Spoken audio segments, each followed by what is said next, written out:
He saw my Slovenian passport, got excited about our athletes, and then, totally on his own, he offered to do this interview. Posso? Um momento.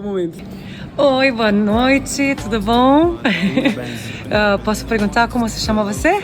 Eu me chamo Miranda, Altair Miranda. Uau, que lindo nome, muito prazer. Muito obrigada porque eu podia fazer esse vídeo com você. Sim. E você falou que você conhece a Eslovênia? Sim, eu adoro muito a Eslovênia e fiquei a conhecer muito melhor sobre a Eslovênia através do desporto, principalmente do ciclismo. Uau! Tenho um irmão que é ciclista. Uau!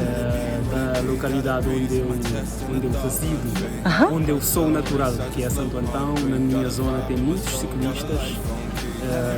Nós todos gostamos muito da Tadej Pogačar.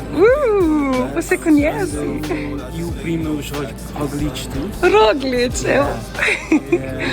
eles são muito bons ciclistas e os rapazes ali que praticam ciclismo ali na minha zona, gosto muito destes dois atletas. A ilha de Santo Antão, mais precisamente no concelho da Ribeira Grande. Uau!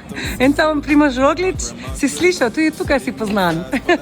Eu só falei que também aqui a gente conhece ele.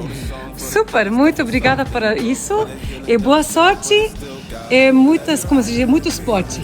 Obrigado. Obrigada. Tchau.